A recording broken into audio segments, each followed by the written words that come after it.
when I try to map out the full array of evidence, both positive and negative, and when I sort those different categories, like individual evidences into subcategories, into major categories, as best I can. I don't know everything, and there's still stuff I'm learning all the time, so it's not like I know everything.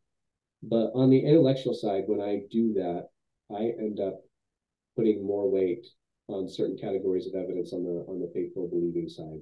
And I think that like we talked about parallels. I think the parallels with the ancient world collectively are better and more difficult to explain than the parallels with Joseph Smith's 19th century environment. Mormonism with the Murph, where Larry Singh explores church history and the church's truth claims. Hello, everyone. Welcome back to my channel, Mormonism with the Murph, where Larry Singh explores the church's history and the church's truth claims. And in today's episode, I'm going to be having an interview and a discussion with Ryan Dahle, who is, or Dahle, sorry, said that wrong. Ryan Dahle, who is a manager and a researcher at Evidence Central. And we're going to be having a discussion about, Evidence Central, the research that has been done, particularly into the Book of Mormon. I've been doing a series on the Book of Mormon, looking at some of the criticisms against, but also some of the evidence to support. And our discussion is going to center around evidences to support the Book of Mormon, be it archaeologically, geography, linguistic, things in geology. And we're also going to talk about some of the complexity in the Book of Mormon. But to start out, Ryan, thanks for joining me. Thanks, Stephen. It's nice to finally meet you in person, and I look forward to getting to know you better. Yeah, we've exchanged a couple of messages, I think, a while ago whenever I first started my channel, and you appreciated some of the content that I was, creating. And we've sort of exchanged messages back and forth. So it's good to finally do an episode. So maybe you could Yeah. briefly just introduce yourself, kind of who you are, sort of like your background with the church, and then how you got involved with Evidence Central. Yeah, so I grew up in Salmon, Idaho. Um, my parents are faithful Latter-day Saint members and served a mission in 2005 and 6 in Zimbabwe. Oh, that's Got back cool. home. Yeah, How was that? it was great. Yeah, I loved my mission. It was wonderful. Great people in Zimbabwe and in Africa, and good learning experience to see, different cultures and just different economies and different environments, and just see how people live in different parts of the world. So that was really, really a good experience. Faith strengthening experience. I had good spiritual experiences on my mission. Um, That's great. yeah, so then I came home. I got married. I've been married for 15 years. I have 4 kids. We live in Idaho Falls right now, and I went to school in English education. So I taught secondary ed to seventh and eighth graders. I taught English for 1 year before I got the research job that I have now. I feel sorry for you. I'm a primary school teacher. Well, I'm a supply teacher at the minute, but I did a week in secondary and it was brutal. I Yeah. was like, yeah, secondary school children are not for me. Yeah, they don't cut you any slack. Nope. But it was good. Like I liked it, but I love what I'm doing now. So Yeah. So tell us, what is it you do now? So you work for Evidence Central. It was Book of Mormon Central prior, and then when did it change to Evidence Central? And then what sort of your role for so Evidence Central? originally it was Book of Mormon Central, and then it transitioned just recently to Scripture Central. And then Scripture Central has a lot of subdomain entities, like Pro Great Price Central and Book of Mormon Central and D&C Central. And Evidence Central is one of those, different sort of products that we offer. We offer a scripture app called Scripture Plus, and just a lot of online video content and research. A lot of the goal is to try to make the scholarship and research that's been done more accessible to people so that they can, find it more easily, understand it, Yeah. and hopefully it helps strengthen their faith if someone's in a faith crisis, or if they're not, it helps fortify their, gospel knowledge and spiritual testimony as well. So we do a lot of different things, but we definitely have like a research scholarly side of our organization, and I do research. I'm the project manager for Evidence Central in particular.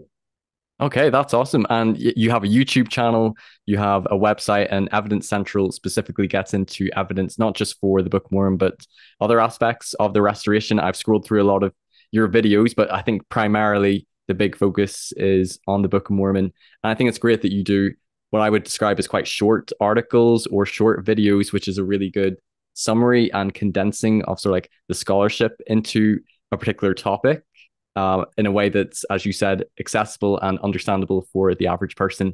Because as I've been doing more research for my channel, I've been doing a lot more reading into long scholarly articles, and it can be really tiring and time consuming. And sometimes you want to find an easy way to understand it and consume it. So I think that's great.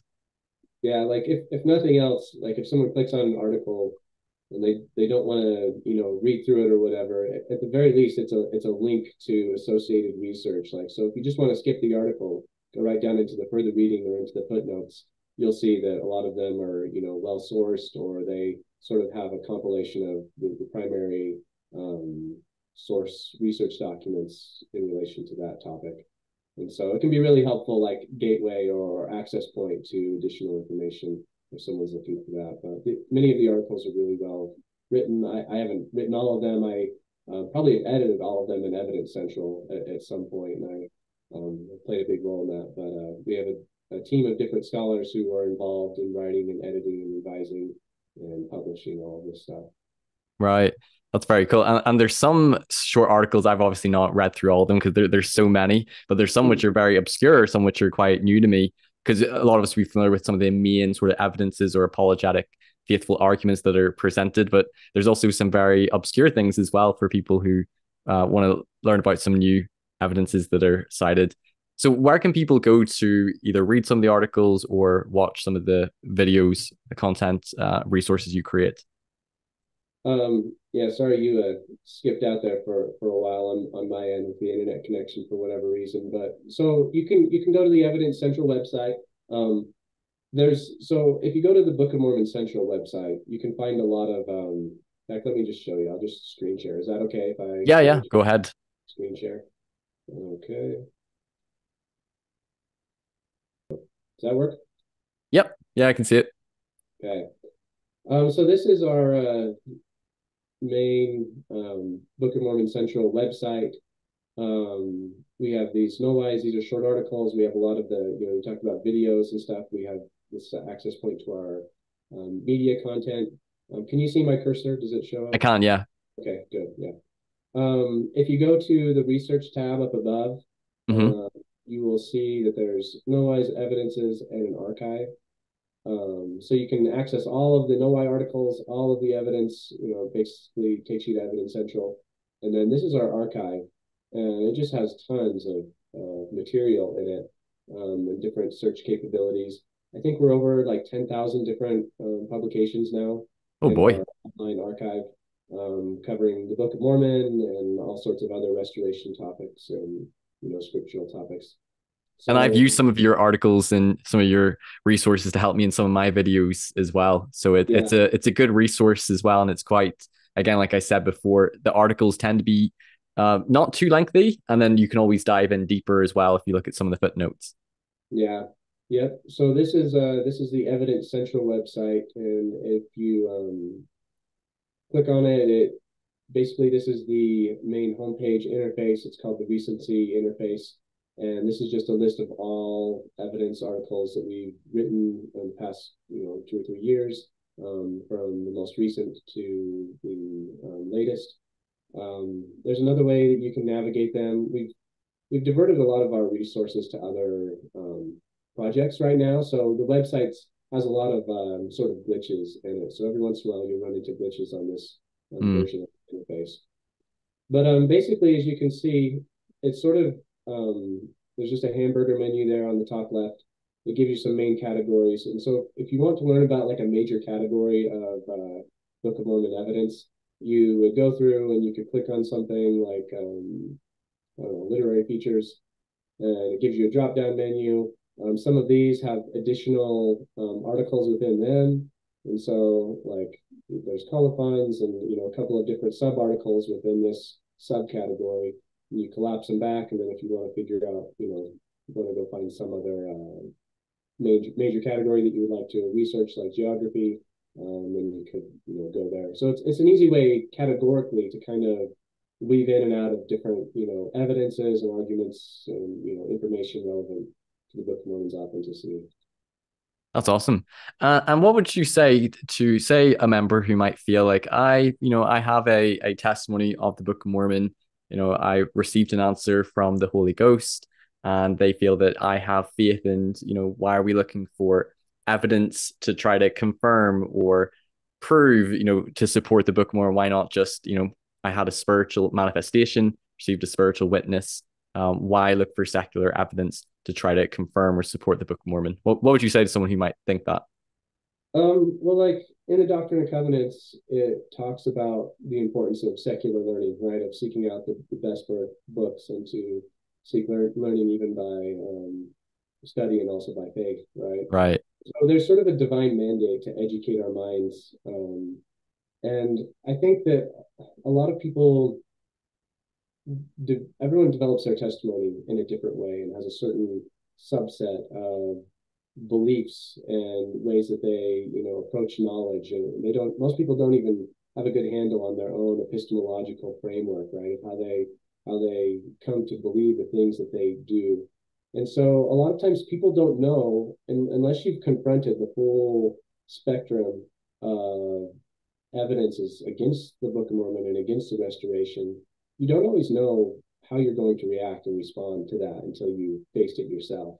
And Yeah. sometimes, like, people think they're in a really good place, and then all of a sudden their family member leaves the church or whatever, and then they start digging in, and they thought, I'll never leave the church. I'll never lose my testimony. This is so obviously true. And then all of a sudden they start digging in, and they find questions they can't answer, or things are different in church history than they thought, or the prophetic leaders that they believed in and trusted in weren't as perfect as they thought, or whatever it is. And so I think one good reason is just because it's good to be humble about our own capacity and knowledge, and to be ever seeking and learning, and trying to find out the truth.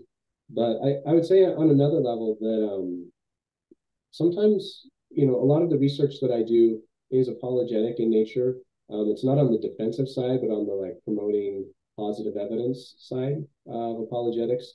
But as I go through that research, man, I understand the Book of Mormon and the Book of Abraham and the Book of Moses and the temple theology and doctrines of the Restoration much better than I ever did before. As I'm going through a lot of these things, I also simultaneously provide evidence to build my testimony.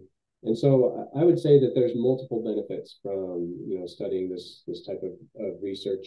And ultimately, it's been not only intellectually reinforcing, but also really spiritually satisfying. That's really cool, because I think as well that we shouldn't be fearful about doing research. And I feel like, the Lord, He's given us both a heart and a mind, and He would want us to use both, like both faith and reason, both the spirit and the intellect. And as you said, to develop more knowledge and to sort of refine our faith as well. And I think it's important for us to use research as well, and to look at the evidence, and particularly in light, as you said, for those people who encounter criticisms, as I did. So whenever I grew up in the church, I would have said that I had a testimony of the Book of Mormon and of the Restoration. And it wasn't until after my mission did I encounter some of the serious arguments, both against the church, prophets, things in church history, but also against the Book of Mormon, things like anachronisms, or are these some 19th century influences, or DNA. And that caused me to, before, I felt like I didn't need evidence, to support the Book of Mormon. But then when you encounter things going against, then finding some evidence to support can help to like counterbalance, so to speak. So I think that's important as well. And I don't think there's any testimony that on some level doesn't have to integrate the information and data of the Restoration into your worldview on some logical level. Like, on some level, it has to make sense, right? There has to be some reason why you believe. Yeah. Now, the faith that we have, as I understand faith, that it's not just like this baseless projection of confidence in something that has absolutely no backing or evidence in it. But the faith comes when we believe in something that seems plausible or real or coherent to us, but we just can't prove that it's true. We can't have the 100% confidence level. So faith is sort of what fills in the gap or what makes up the difference. And I think that God really wants us to believe in things that actually make sense on some level. Like if you just start having random faith or belief in anything, that's not really the gospel. It makes faith ultimately incoherent. Yeah, because sometimes I hear critics say that, to believe in, say, the Book of Mormon, you have to believe in, despite all evidence showing that it's obviously not what it claims to be. And I don't feel like that's God would want us to have faith like that, but I don't see the evidence, for the Book of Mormon just all being against, and that Yeah, there might be, evidence on both sides. It may not be 100% provable, but that God, he's not in the business of wanting to prove to people, but that there might be some secondary evidence that the foundation of your testimony should still be, I think, the spiritual manifestation, the spiritual witness, but it can help to strengthen and support it as well, these secondary secular evidence as well, and to counteract some doubts or some issues that people might have. It's important to at least take it into account as well.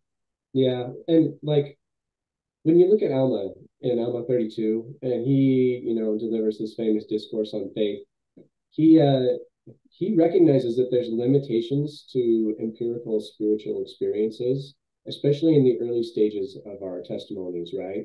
That he's like, okay, you go and you try this experiment on the word and you taste the fruit and you know that it's good, but then what? And he's like, you can't stop there because that's not enough. All that you Yeah. basically know is that you had a good experience. And as you know, and as everyone knows, it's had, some type of faith crisis or challenge. It's really easy to take our spiritual experiences, even if they were subjectively real, and even if we believe that we had them, it's really easy to take them and reinterpret them as something else, some sort of cognitive experience and not a genuine spiritual experience. So I'd say that's another important aspect of why the information and research is important, is because there are genuine limitations in our spiritual experiences. And some people have really powerful, strong experiences, like I think Jacob was in Jacob 4. He talks about how his faith has become unshaken. He's seen angels and he's heard the voice of God or whatever it is. And I think that everyone has the capacity to get to that point in their spiritual development where your spiritual testimony gets so strong that it really does become unshaken. But I don't think most of us are there yet. Like I'm not there yet, and so I think that there's a really big role that God wants us to still a big role for evidence and for reason, and as we explore and as we study, that those things aren't irrelevant for most people. Right. Yeah, exactly. So I think what we'll talk about is maybe some of the main evidence or the strongest evidences that you've seen for the Book of Mormon as you've done your research. You would probably acknowledge that there's no single, like, this is the smoking gun to prove the Book of Mormon. And it's more things that maybe converge together well. But maybe we could talk about a few. So maybe, one that's talked about a lot is sort of old world geography and how Nahum and Bountiful converges quite well. Could you maybe talk a little bit about that and why you would see that as evidence to support the Book of Mormon? Sure. I guess just as sort of an introduction to evidence, like I think all different types of evidence, both in favor and against the Book of Mormon, have limitations, and they have unique constraints and methodologies that are involved in trying to tease out what's true and what's most plausible and most likely to be true. And so whenever I look at evidence, I try to think of what's the big picture and how does this piece of evidence fit into that big picture. But sometimes it's also good to take away the big picture and look at the evidence in isolation and say, if I didn't have any other biases, if I didn't have any other belief systems contextualizing this type of evidence, what would I think of it? Or what would I think of this same evidence if I put it, plugged it into some equation that runs against my own belief system or against my, testimony or my biases or my commitments. So I think it's important to do both of those things, to like recognize the Right. big picture, but also see evidence for what it is on its own terms. That was something that I read about in Brant Gardner's book because he talked about rather than looking for either parallels, but which maybe turn out not to be as strong, it's more looking at things which converge with which interlock together, and that tends to be stronger evidence. But I think as well, like whenever I did a video on like, is there evidence to support, say, the Book of Mormon, there's an element of subjectivity to like what we define as evidence. To one person, they might look at something as like, this proves the Book of Mormon, it might be a bullseye. To someone else, they might say that's not evidence, that's just a coincidence or a lucky hit. So there's a little bit of subjectivity in how we evaluate. And how does that sort of impact you and when yous are determining what constitutes evidence for the Book of Mormon? There's probably some choices that have to be made in determining, is this strong evidence, is this kind of plausible evidence, maybe this is like a weaker evidence. What's sort of like your process of like determining if something is evidence for the Book of Mormon? Yeah, so I mean, it really depends on the specific main category and subcategory that you're looking in. A lot of different types of data will demonstrate something that, like, there's a consistency with the Book of Mormon. So let's say you take something simple like bows and arrows, right? You say, okay, well, were ancient Native Americans using bows and arrows? Well, yes, they were. We have, archaeological and iconographic data to demonstrate pretty conclusively, like, yeah, they were probably using bows and arrows for a long time. Trying to figure out exactly how, when that was first developed in the ancient world, in ancient America, and its trajectory and course over time is a more complicated question, right? Because archaeology always has fragmentary data in it. But you can, so a lot of evidence is like in, when you look at like material culture types of things, archaeological issues. You can say, okay, well, that's an evidence for the Book of Mormon, right? The text says bows and arrows. Archaeology points towards there being bows and arrows in ancient Mesoamerica. But then you have to look at like the other like contextual information and say, okay, how likely or unlikely would it be for a forger, like, if someone thinks that Joseph Smith just created the Book of Mormon using his own intellect? You have to ask us a difficult question about guesswork, right? Or what is likely for someone to include in their story.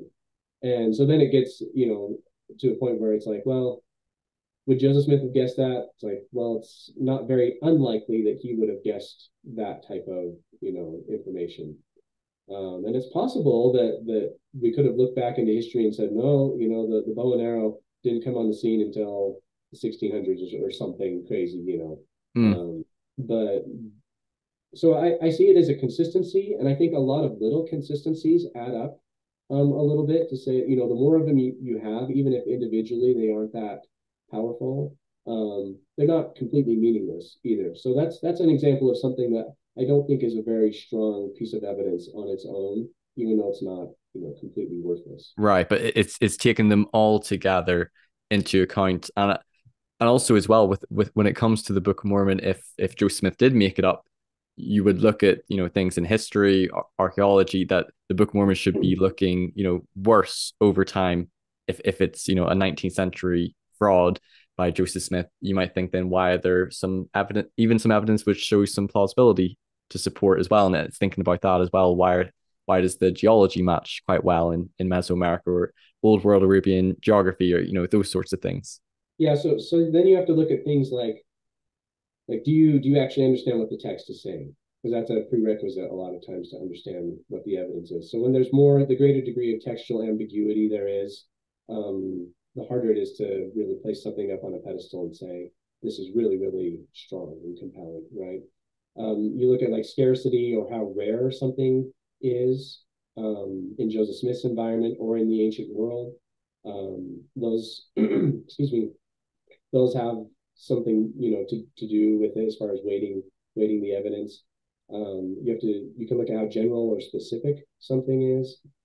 So if Joseph Smith comes up with something that's really unusual for his environment, Like something he would not have known, like right, at his where he was at that time. right, and you can always say, well, maybe he guessed it, or maybe he derived it from his exposure to these other ideas, and that got him thinking about it, and then he just implemented He just implemented it creatively. He didn't have to derive it from the ancient world or whatever.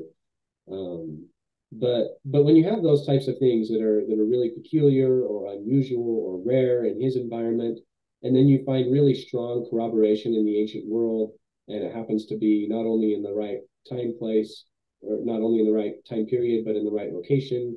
Let's say it's verified in multiple ways through textual data or archaeological data. And when you have that type of issue, it becomes a lot stronger, right? And so most of the evidences aren't like that, like on the archaeology side, because history's so fragmentary. So what you end up having is a lot of evidence that is plausible, or that it seems unlikely Joseph Smith would have guessed that, but maybe he could have. And like you look at like metallurgy, for example, in Mesoamerica, it doesn't date to the right time period, right? So Right. metallurgy comes, I think it's like 600 AD in Mesoamerica. They think it was imported from Andean cultures in South America. Um, but it's also pretty close, right? Like that's only 200 years after Mormon and Moroni, right? And so, or 200 to 300 years after the final Nephite battles. And so there's a lot of things like that where the data is really good for the classic or post-classic period in ancient Mesoamerican studies, and you sort of have to project backwards and say, yeah, this is what shows up in their cultures, but we can't verify it earlier on. Sometimes things show up, but they show up in the wrong place in the Americas. And you say, like little barley, for example. For a long Mm. time, critics said, well, there's no barley in the Americas. But it turns out there was. But if you want a Mesoamerican setting, It was in it's Arizona, I believe, wasn't it? yeah, It it's was like found. it's in several places in the United States, and I think in northern Mexico. So it's getting close, but you don't have like robust evidence of barley production in Mesoamerica, right? So there's just a lot of complexities like that when it comes to archaeology. And like personally, I don't think the archaeological data is really dispositive either way. That's what people are most interested in most of the time. They think, well, if you're going to demonstrate the Book of Mormon's true, you're going to look to the archaeology, but it has a lot of limitations to it. So the negative evidence also isn't very meaningful in a lot of ways. Like if you look at metallurgy, for example, precious metals tend to be destroyed or I guess reused by later societies, and so like a huge portion of the gold and silver of the you know Mesoamerican and South American indigenous peoples ended up going to Europe because they would take all of their precious metal and melt it down and transform it into something else. So Right. you see that in the old world too, where people are just continually reusing metal, and so it's a precious document or a precious item anyways, and fairly rare. And And my so, understanding as well, like a small percentage of archaeological sites, in Mesoamerica have been excavated. So we've not found everything there is to find. And then there's LiDAR technology that show that they're under the jungle of Guatemala. There's these vast cities and these very vast civilizations and highways and things which we are encountering with more time and more technology. yeah, absolutely. And so it's sort of a moving, a shifting landscape of evidence, and more things are coming out, but we just don't, at least in my opinion, we don't have enough data to really rule things out very well. And a lot of the things that have been verified aren't like smoking gun evidence. So some of the bigger things I think are pretty impressive, like you mentioned, like highways and sort of state level societies with highly literate societies, and temples and market systems, and sort of these bigger, larger scale things from the Book of Mormon that you would sort of expect from the surrounding cultures end up being there in ways that are fairly consistent with the text. But I think it's easy to make a little bit too much of that, to say, look, we found highways, therefore the Book of Mormon's true.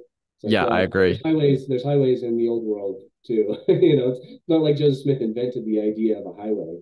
Um, but like I think a better example is like in Helaman, we have Nephi that gets on his tower, right?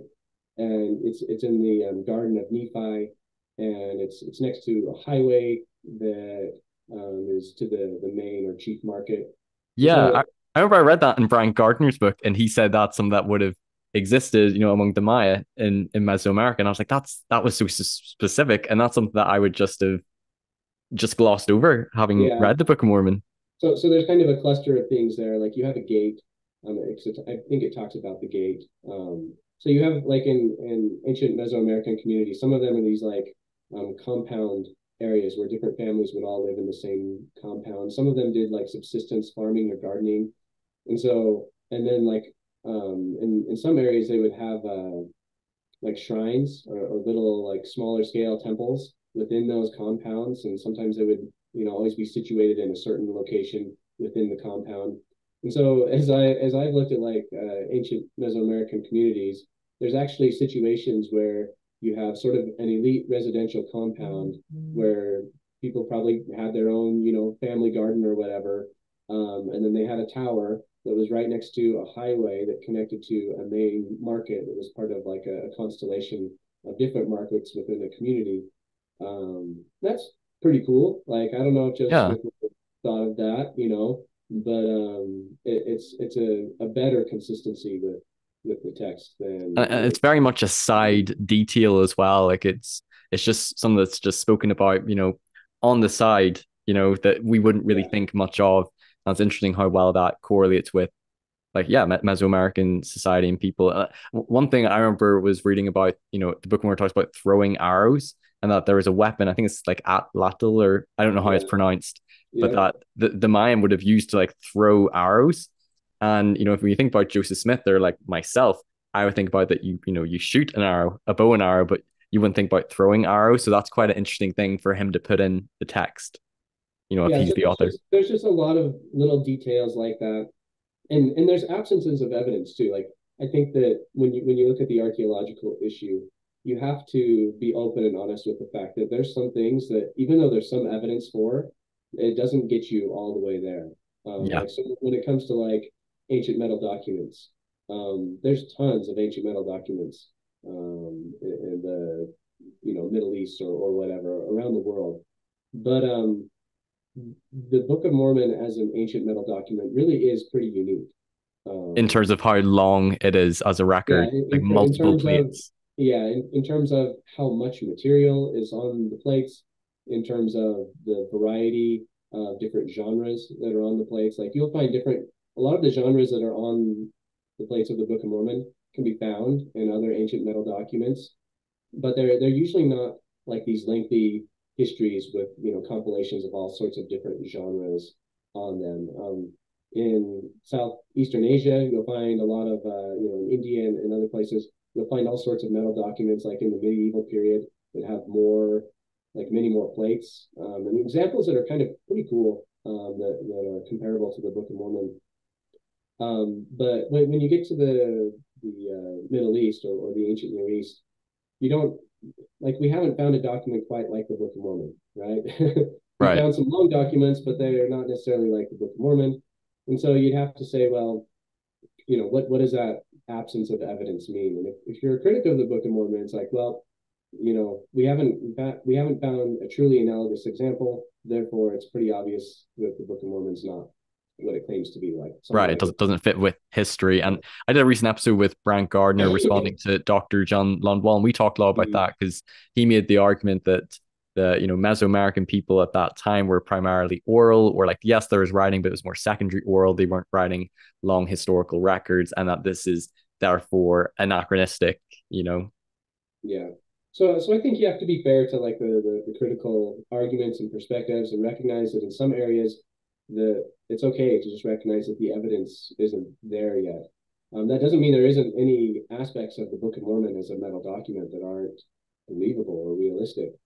Yeah, like it There's might be a an lot of outlier, but it different, doesn't mean it's definitely anachronistic or right? non-historical.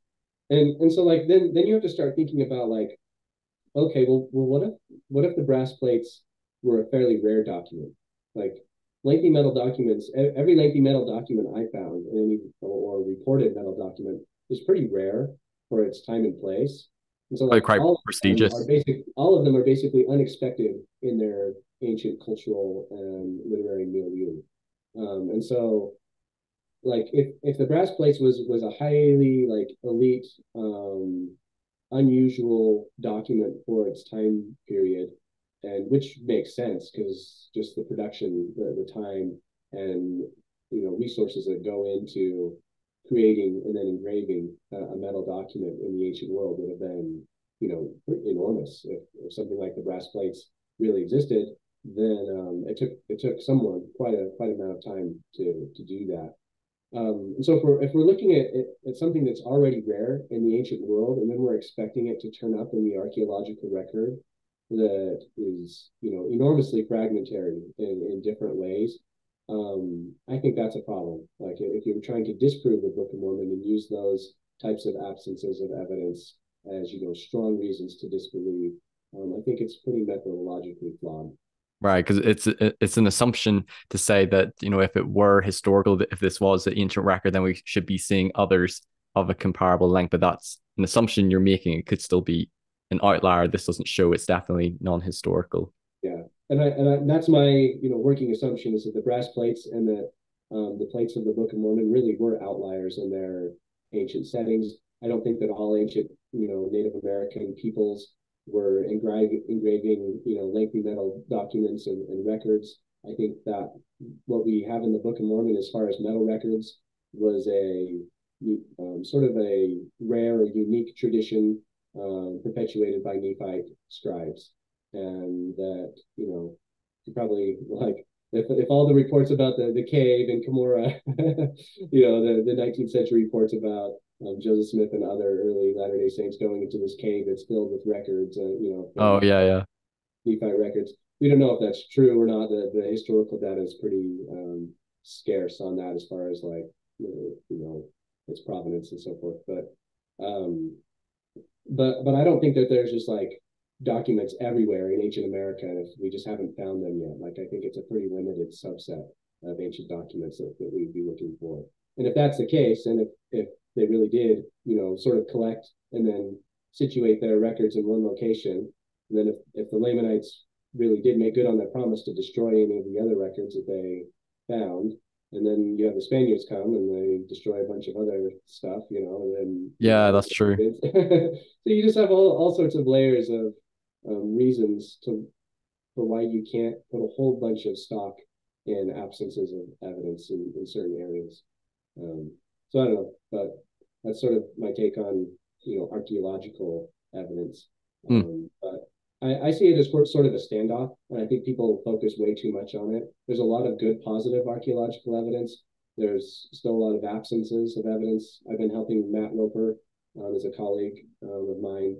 We've been documenting anachronisms in the Book of Mormon, or he has, and I'm just helping review his publication.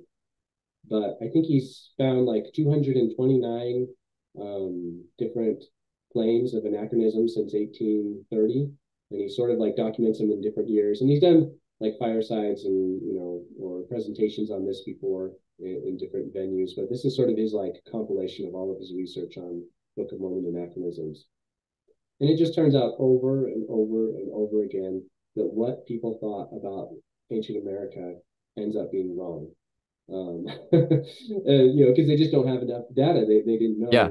know, the eventually the thing that they thought was so ridiculous would either turn out to be confirmed, or even if it doesn't 100% confirm everything that the Book of Mormon says about it, it turns out to be a lot more plausible than they had thought. So that's sort of where I sit on the anachronisms issue, but and archaeology. But that's why I'm grateful that there's a whole variety of other different types of evidence instead of just the physical remains of ancient cultures. Gotcha. So maybe we could go through what you might see in just a couple of minutes on each one, like some of the maybe strongest or some of the best evidence that you would see maybe for the Book of Mormon.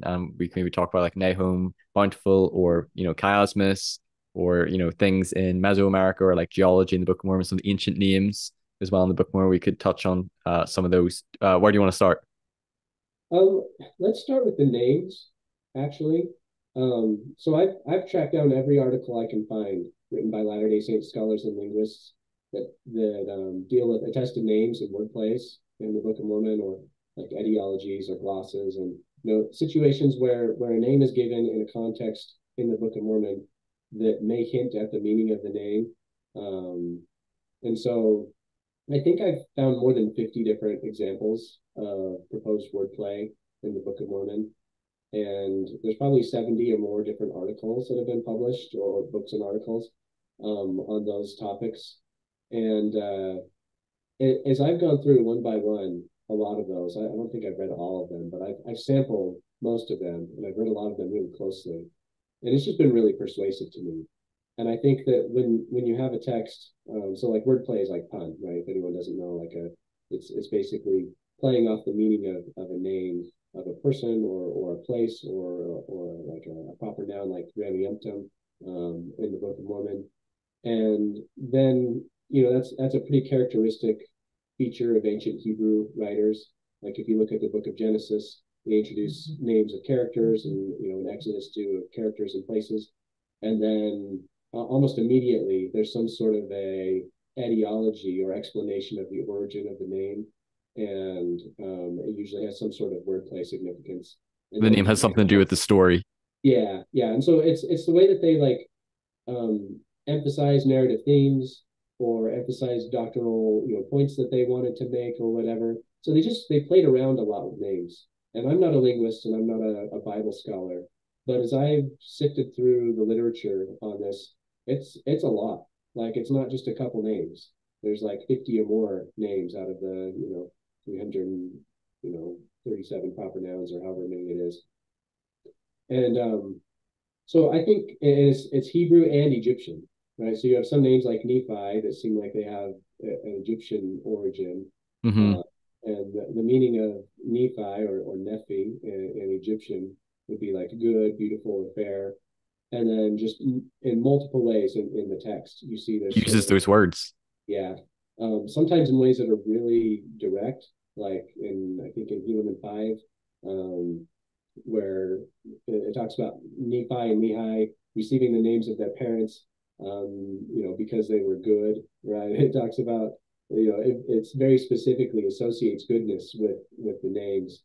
Um, and so I think that for me, that's a pretty good example of a robust data set that is really hard to explain. Like if someone can come and just say, well, he got lucky here, he got lucky there, Jershon, lucky hit, Zarahemla, lucky hit. But after like the 30th or 40th time, when Joseph Smith gets lucky and associating names with, relevant ideas, um, that seems to not be luck anymore to me. Yeah, the names are kind of cool because, like, as you said, there's some ancient Egyptian and Hebrew names. I think names like Ammon, Pahoran, Pakumenai, even like Sariah and Alma are tested as like ancient, Hebrew Yeah. names as well. And I know Jershon is referred to as like a place of the land of inheritance in the Book of Mormon, and in Hebrew it means, inheritance. So it's like we things like that are really interesting with some of the And, names in the and I Book of don't want to Mormon. overstate it. Like there's limitations to that data. Like Jershon is like a reconstructed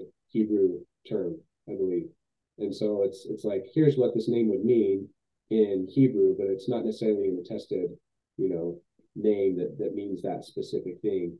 And so there's limitations. Sometimes there's speculation. Sometimes different Latter-day Saint linguists have different um, views about what etymology and origin is the most correct.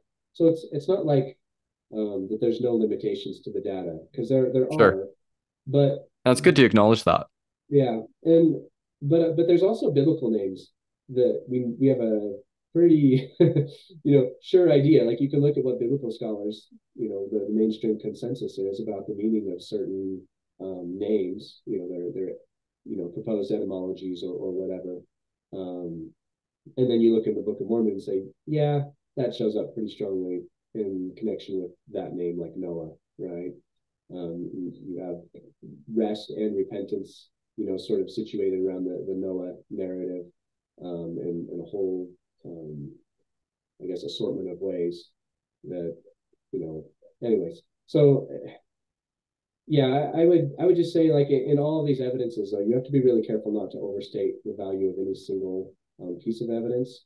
But Yeah. I think that within that category or data set, as I've probed the depths, some of them are really, really strong. Like I think Jershon's a pretty strong hit. Mm. Um, And some of them, there's, it's not just like one or 2 points. Like I think when it comes to the name Joseph, Matthew Bowen has written like 5 or 6 different articles on that particular usage and the way that that name is played on in different locations within the Book of Mormon. And so some of them, sometimes there's robust data on a very particular name in a whole bunch of different locations in the Book of Mormon. And it introduces narrative complexity too, right? Of like the way the name is used to help develop themes Hmm. and details in the stories. That's really cool. That's really interesting. Okay, so maybe why don't you talk a little about Nahum, Bountiful, like Lehi's travel through the Arabian desert, and is this evidence or does it kind of converge well together?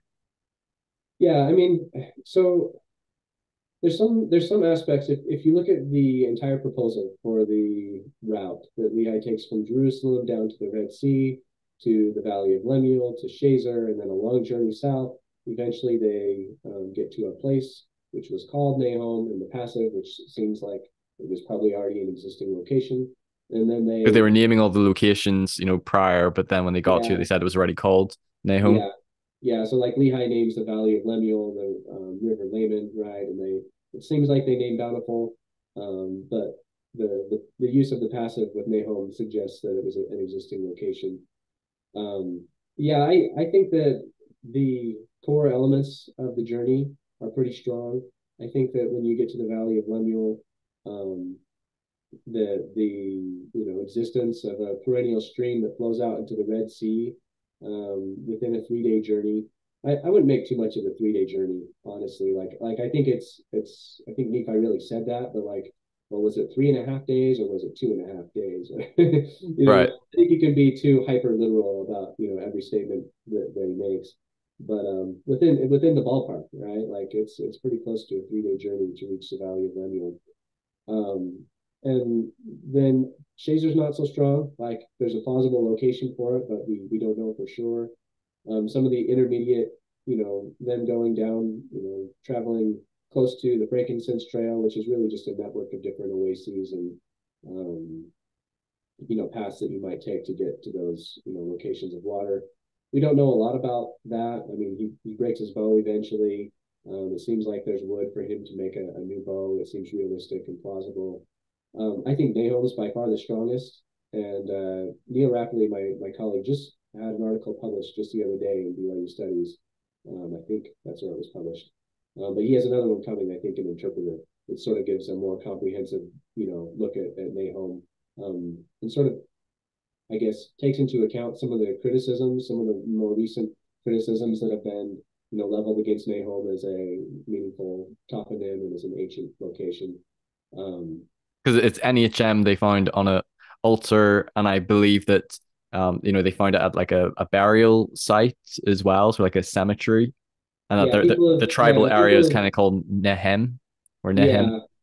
yeah, yeah. So it showed up in several different inscriptions from like the 8th century BC onward. So it shows up really like contemporaneous to Lehi's day Right. on the three altars. I think it's in Marib. It's in And Yemen, isn't it? yeah, yeah. But then it shows up in other areas as well. Like those aren't the only places that talk about Nahom or Nihamites.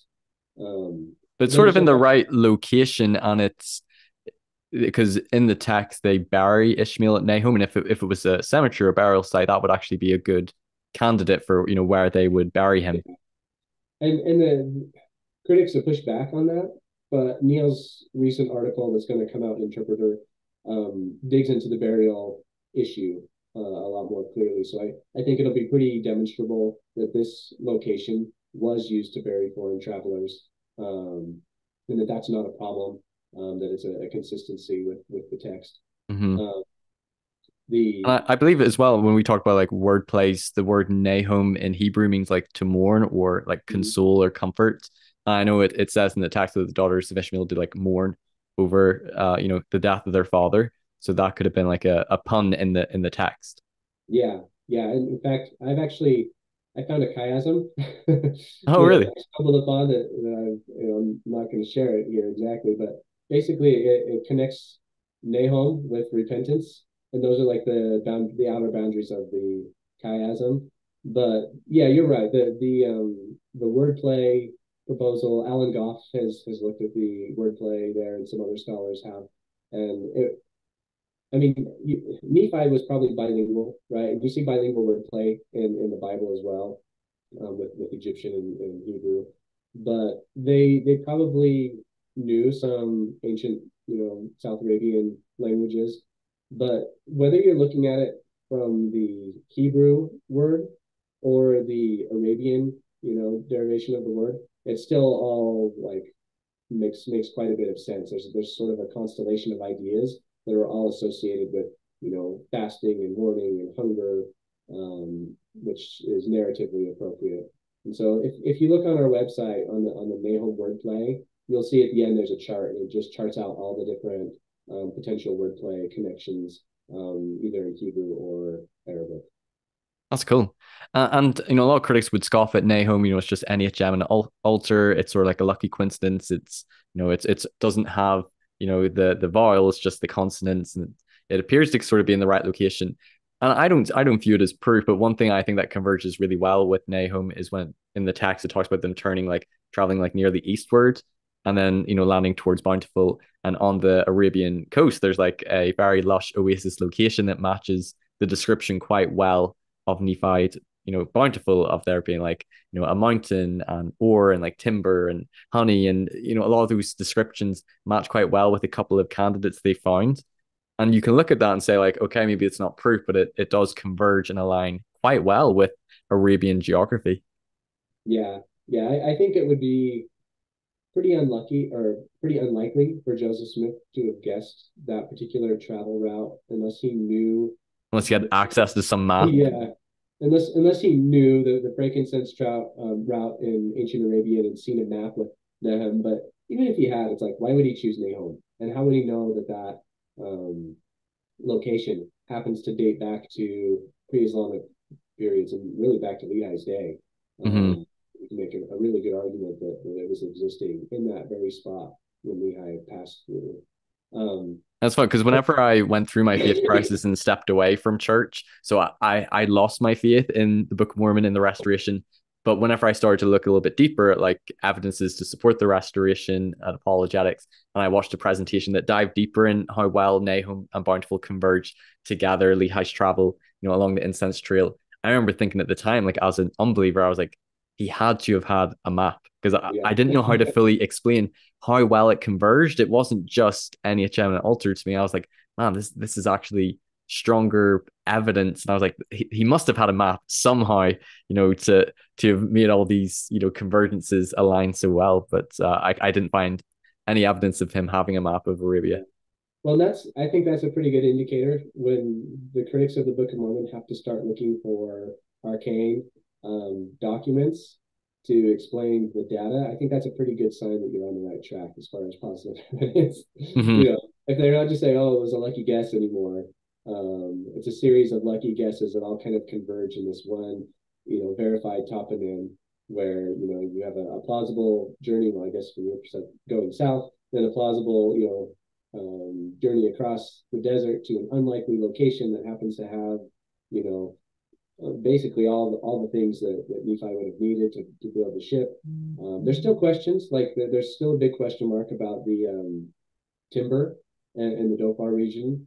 And that's why George Potter and Warren Aston, they have disagreements about where the specific location is because Potter thinks he would have needed imported timber from India and people to help him build the ship, and Aston thinks the timber was there at Kor Karfot, which is the other candidate location in the Dhofar region.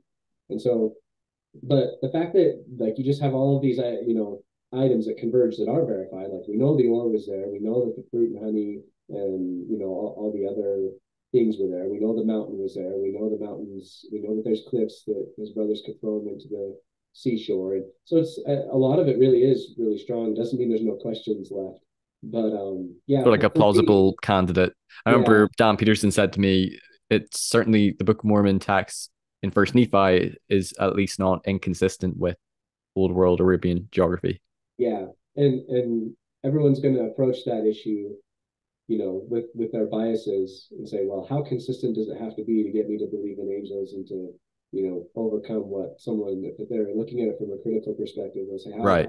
how consistent and, implausibly lucky does this have to be for me to give up my, rejection of the Book of Mormon on other grounds, right? Maybe they Hmm. don't like the church's stance on LGBTQ stuff, or maybe they, have a major problem with race and priesthood, or whatever it is. And so, Right. yeah, Right. everyone's gonna approach the evidence, and I think it's important that we recognize that we do that though. Like, Yeah, if and you're there's different interpretations you can draw from it.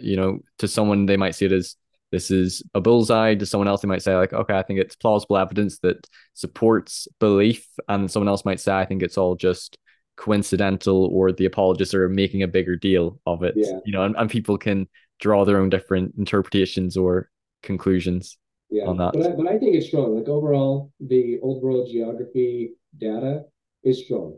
I think Hmm. it works together. Definitely, the Book of Mormon stronger with it than it would be without it. Hmm. And that doesn't seem very likely if Joseph was making it up to me. Hmm.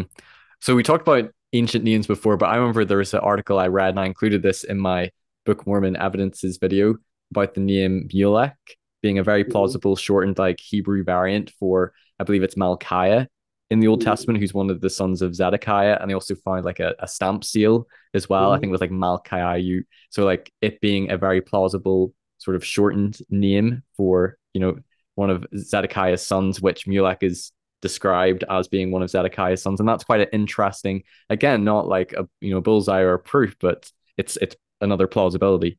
Yeah, yeah. The Mulek issue, I would say it's pretty strong. I don't think on its own it's as strong as some of the other data, but it's definitely plausible, right? And I think that there's some unlikely guesswork going on there. Like if Malkia is really a son of Zedekiah, and if you can tease that out from the Bible, and you if you don't know Hebrew, which I don't, but as Hebrew scholars have approached the text, um, the connection isn't clear, and I think that's what's interesting to me is that Joseph Smith wouldn't have had any basis to guess that based off of a standard American English reading of the Bible without any knowledge of the underlying Hebrew. Um, so yeah, I think Neelix a decent evidence. I don't think it's amazing on its own, but it's pretty good. Hmm. Okay, so before we jump to complexity, what would be some other sort of plausible or strong evidences you would see for the Book of Mormon? Maybe we could talk about things I in saw Mesoamerica. I saw your interview, or at least portions of it, with Was it Jerry Grover or Brant Jerry Gardner? Grover. Yeah, with The Jerry. geologist. Yeah. Yeah, yeah. And so I think that's pretty cool. Like Yeah. if you actually look at like other accounts of volcanic, catastrophes and destruction, it's pretty similar to what happens in the Book of Mormon.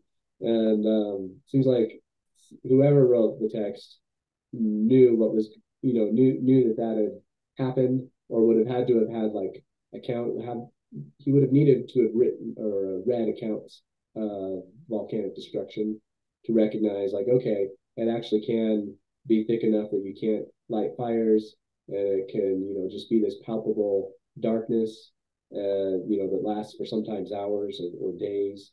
And just I don't know, I think it's pretty cool, and it lines up with the Mesoamerican region pretty well. It's a Yeah. highly active region. I That's one actually thing I found. I read a book, a modern book by a scholar looking at this very issue, and they were looking at like the vol they compared they looked at the volcanic activity in Mesoamerica, and the scholar made a really man, I should go look up the exact quote, but basically it was like they were just super surprised that they didn't have any accounts in ancient Mesoamerica of people that had gone through volcanic disasters. Like Hmm, just because it's such a volcanically it's a active prevalent region. area. Yeah, so this modern scholar published in probably in the last 5 years, surveyed the history of Mesoamerica and volcanism. It was just like, it's surprising to me that we don't have an account of something like this. I was Yeah. like, hey, I know one that's pretty legit. So Yeah, and I thought it was really cool, like that interview with Jerry, where we dived quite deep into geology and looking at how it correlates with Mesoamerican, and it's another academic discipline to sort of test the Mesoamerican hypothesis for the Book of Mormon, and that there was volcanic activity happening frequently in that area of Mesoamerica, and also volcanic eruption during that time. So the geology matched and correlated, in my view, quite well with the Book of Mormon and some of the effects of the catastrophe that would have followed, both an earthquake and a volcanic eruption. And I thought that was quite plausible. This it seems to align quite well. Yeah, yeah, and the nuances of the description are really believable. Yeah, Yeah, some of the specific things like sharp lightnings and thick ash, not being able to light a torch, with yeah, the ash, and things that I don't believe Joseph would have experienced a volcano. So it's interesting some of those things which are described. And obviously, the Book of Mormon people, they just viewed it all as like supernatural. That they wouldn't have thought that this is happening by natural means, yeah. through a Or maybe volcano. they had some like viewable, right? I think they saw Yeah, yeah, beauty in all of nature in a lot of ways, but yeah, I mean, I think that the scientific data in some areas is pretty interesting and strengthens the Book of Mormon's claims. Like you look at olive culture in the Book of Mormon, um, we have the parable of the olive tree, and it seems like whoever wrote that had a pretty good handle on cultivating olive trees, especially in like an ancient Israel setting, or in a location where you could, which Joseph Smith couldn't. I don't think the evidence is like amazing. There's a few details within it that I think you would have to guess, that go beyond his like maybe horticultural knowledge that he would have had as a farmer or whatever. hmm Um, but there's a couple other ones, like you can look at the snake infestation in the Book of Ether, right? That talks about how the snakes come and in the time of a drought and they bar the way, and there's both ecological and historical evidence that stuff like that actually happens, and has happened in the past. So yeah, I think on the scientific front, there's some data points that make the Book of Mormon more plausible than, especially in ways that you're like that would never happen, but actually it has. yeah. And I don't know if you watched the interview I did with Brent Gardner or read some of his work, but I thought Yeah. some of So the I work with Brant, by the way. So Brant's my oh really? coworker. Yeah. Wow, that's so cool. So yeah, I know Brant. Um, I've He's a worked with great guy. I've done Neil lots Rapley. of episodes with him.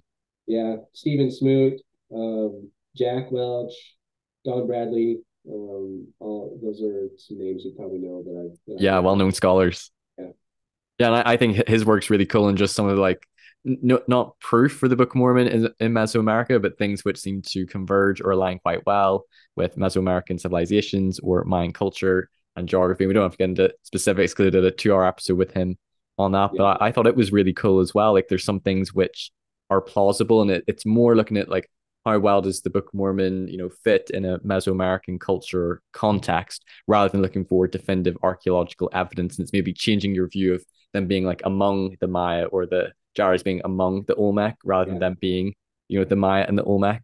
But I thought it was quite interesting some of the things which correlated and seemed to converge quite well in both like time, place, and location. Yeah. Okay. And any other evidence you want to talk about before we jump to Um, complexity? I would just say, like, I don't know if there's anything particular I want to talk about, but just I think when someone has a faith crisis, that they put the church up against their new information, and because they, like, most people are like, oh well, standard narrative is, I grew up in the church, or my family was converted, and I've got this strong testimony, and I went on a mission, and all these things, and so they think that like they know what the positive evidence is for the church, and so when they confront information that they don't that they're not familiar with, and it starts to shake their testimony, it's just like a deep dive down the rabbit, the anti-Mormon rabbit hole, right? Right. Yeah. It's Yeah. like, oh, I just found something that seems to just confirm what I believed all my life, and then they find more stuff and more stuff, and I think it's really easy for people to continue to push, to place that contrary data against their former belief system, and just assume that what they'd always believed about the church was the strongest narrative or version of the church that is there. And I think what would help people is if they recognize that when you start down that path, all of a sudden there's a whole like landscape of evidence, both positive and negative, that you know nothing about. Like you just don't know. And you probably Yeah. don't know you don't know. And like there's literally hundreds and thousands of articles that you need to like if you're trying to like the everyone says, well, I'm going to now objectively, verify the truth of the church. And the way I'm going to do that is to, binge on anti-Mormon podcasts and LDS discussions and Mormon Think and the CS letter and letter to my wife or whatever. I'm just going to binge all that data and then I'm going to be objective and make a choice. But like, I don't think that's the way it is. Like right now, I'm creating a bibliography and I'm going through, all of the standard, traditional Latter-day Saint publication outlets, and trying to just identify and organize like where everything fits, right? Like go through the Journal of Book of Mormon Studies, take this article, where does it fit in the landscape of evidence? And so I'm basically doing a categorical bibliography that's like super, super comprehensive. And it's like already like 150 pages and I don't know how many thousand publications that I'm, sorting into these different boxes or silos. And the reason I'm doing that is because people don't know where to look, right? It's like they Yeah. don't know that there's categories of evidence and things that are being debated or that have been debated that they don't even know are on the table as far as like either pro or con against the church's truth And claim. this is going back to like accessibility, because on the one hand, I totally understand those people who feel like I didn't learn about some of these really troubling Yeah, aspects of it's church true. history Yeah, from church. But also on the flip side, a lot of these sort of like apologetic evidences also didn't learn at church. It's almost like separate, sort of like all this scholarship and historians doing their work and different scholars researching. And I think the church is now trying to integrate some of that as well. But I found that like as I've been on my faith journey, especially since doing my channel and reading more books and reading more articles, there's so much more to learn. And even now I realize like the more research I've been doing, it's like, man, the less I know. And there's always deeper to go, which keeps you humble, realizing that I don't want to be arrogant and think that I have all the answers or understand everything on a particular topic, you yeah, know. And it's yeah. And understanding that's the been my scholars who have experience. really dived deeply and written, books or articles in certain topics. And you need to try to be thorough and look at what everyone's saying on something. Yeah, that's really my experience too, because like I'm not a scholar in the sense of like I have some field that I've spent my life working in, and now I'm bringing my life's work of research to the Book of Mormon or to debates about the truthfulness of the Restoration. I was a lot like you or anyone else. Like I just learned about this stuff on the internet. It's like cool. Now I want to find out more, Yeah. And, and so like for me, it's sort of been learning on the job, like a little bit. Like I know way more now than I did when I first started working at Book of Mormon Central.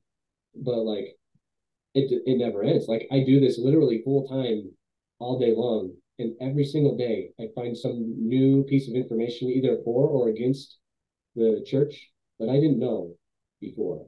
And so like you have like if your idea of objectivity is that you're going to go out and discover all the evidence for the church and then go and discover all the evidence against the church and then make some sort of fair and objective analysis of how they stack up against one another, like you're looking at like 20, 30 years of research. Yeah. And by the time you get done, you'll have forgotten, the things you started, researching early on, or you'll reinterpret a lot of that data. So I think it's just important for people to recognize that there's like a lot of broad scale categories of evidence and where things have been debated, and those can be broken down into, sort of subcategories of evidence either way.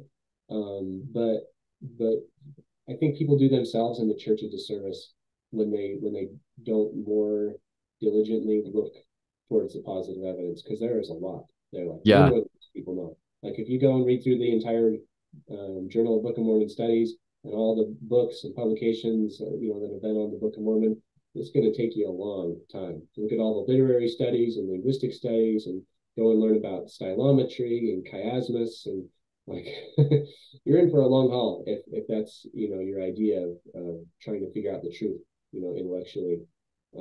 Yeah, So and I I try found to reading books like Echoes and Evidences mm, is sort of like a compilation of like different scholarly articles for the Book of Mormon, some ancient elements. I know Blake in his article talked about like ancient covenant like renewal festivals and like ancient Yep. lawsuits. And those were things which are like, wow, like that's kind of new to me. I'd never, heard of those things before. So yeah, like it's you learn more. Like there's so much more research and scholarship out there. Yeah.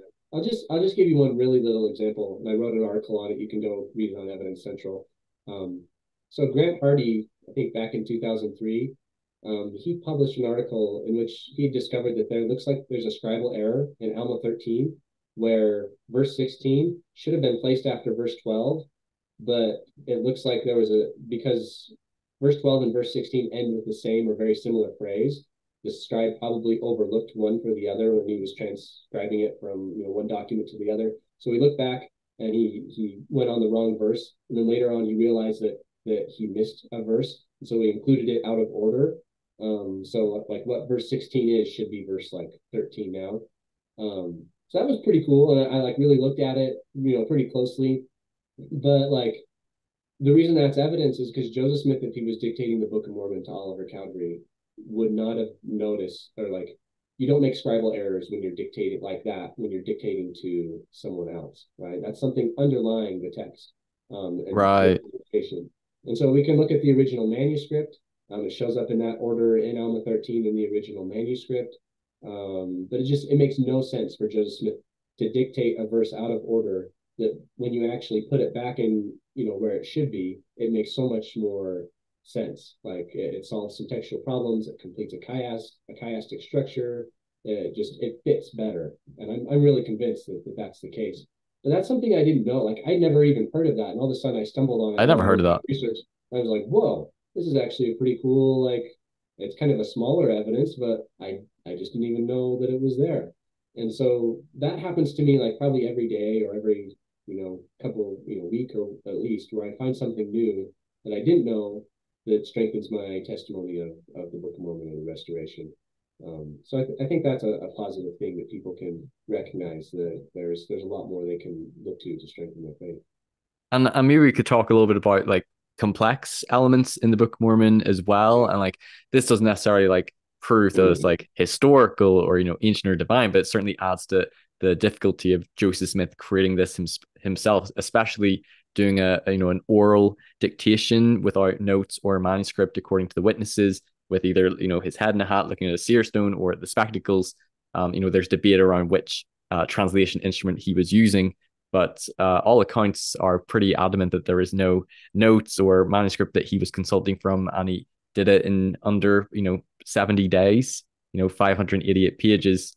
I think William Davis in his book said that it's like America's like longest oral performance, and it's just not like an everyday thing for somebody to produce a text by oral dictation in such a short period of time. And like that's, I think, a complex element is the dictation of the Book of Mormon. And you also said to me, like, not just him orally dictating, but having to pause as well as the scribe is writing it and then reading it back to him. That would throw off the flow as well of like what to say next, which is something I didn't really think about, but that might throw off the groove, when you're sort of like in the flow dictating a text.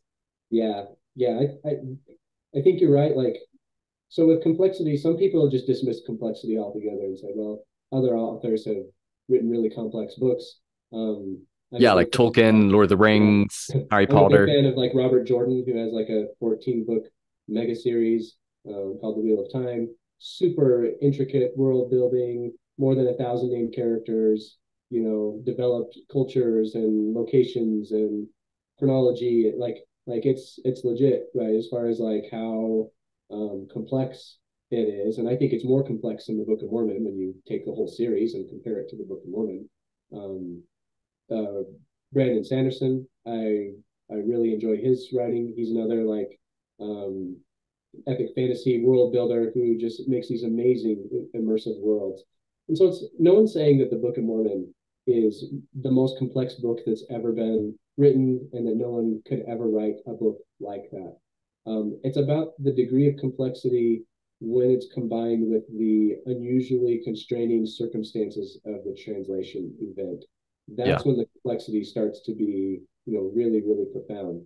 Um, Coming from a 23-year-old farm boy who probably, he would have studied the Bible, he would have attended revivals. I believe he was a Methodist exhorter and participated in a debate society, no prior authorship experience. And his mother didn't believe that he was, as into reading books maybe as the other children. But I think it's more the book's complexity, its length, all those things, but that he's doing a creative oral dictation, no notes that he's referring Yeah. to or a manuscript, anything like that. Even that, he had a map to help him with the internal consistent geography he has for the Book of Mormon.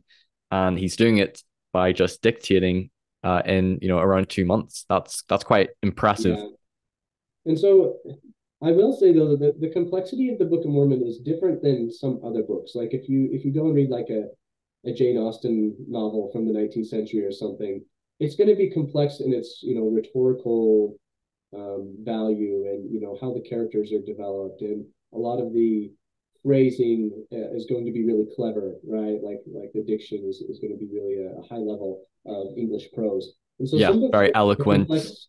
Yeah, some books are complex in that sense, but the Book of Mormon's complex in different ways. It has a lot of data in it. So there's a lot of names, there's a lot of dates, there's a lot of people moving in different locations Yeah. and migrations. So it's really complex on that front. You have just way more data than some other, fairly sophisticated books are. It has a really complex editorial landscape. Like you have, the three main authors like Nephi and Mormon and Moroni, who are embedding underlying documents, and sometimes those underlying documents have other embedded documents. It's narratively complex in the sense that there's flashbacks and there's timeline disjunctions. Um, it's it's just complex on a whole bunch of different levels. So this is probably the area that I've done the most original research in, and it's just blown me away. Like I noticed that John Tvednis, back in the day, he did an article on the Book of Mormon's editorial promises, and he found like three of them. Right? It's where the author tells you they're going to tell you something or do something later on in the text, and then you go and you have to read further on to find out, when that takes place. Um, and so well, I went on and did a study in which I tried to track down every instance of the text sort of foreshadowing or anticipating or articulating what it's going to do, right? Like in First Nephi chapter 1, it starts off with a formal colophon that Nephi basically outlines everything that's going to happen in the narrative. And as you Yes. go through and you read, you find out, oh, everything he said in his outline basically happens. And it sounds like you've read William Davis. It seems like that's his like, Laying down heads, yeah, sketch laying outline. down. Um, and so a lot of the colophons kind of give you like a little glimpse of what's going to happen. But then there's like authors as they're taking you through their books, like Nephi is going to tell you he's going to, include a bunch of Isaiah stuff, and then he's going to give his own prophecies, right? Or like Jacob is going to tell you certain things, and he's going to, demonstrate certain doctrinal points by including the allegory of the olive tree, and then afterwards he's going to tell you some more things. And so you just have over and over again where the authors and editors of the text tell you they're going to do something or make some point later on, and sometimes it's just a few verses, but sometimes it's like 10 or more verses, and sometimes it's like hundreds of pages. And so I went through and just charted every instance of editorial promises I could think of and designated, instances that were very textually distant would designate those instances. So people in the chart could see, here's all the instances where something is fulfilled way far away from when it was originally given. And that just blew me away. Like John Tvednis only found like 7 or 8 or something, and there were dozens of really powerful examples that I discovered in the text. I had no idea. Like I'm doing this for the first time. No one else has ever done it. And over and over again, the text is demonstrating to me that it's highly sophisticated on a level that I hadn't looked at before. One area of complexity I remember Dan Peterson pointed out to me was in Alma 36. Alma talks about like Lehi, methought I saw, God sitting upon his throne, surrounded by concourses of angels. And then, in First Nephi, Lehi has, that similar vision. But if you view the translation according to like the manuscript evidence that they continued with Mosiah, and then they did the small plate after Moroni. So that would have been in Alma that he's sort of quoting Lehi's vision, but that hadn't been dictated yet. He would have done Yeah, First Nephi after, and that's quite a complex feature as well. I yeah, thought that was yeah. quite cool. And I'll show you in some of my slides I prepared in a minute. I'll show you some more about how that's integrated into the complexities of Alma 36.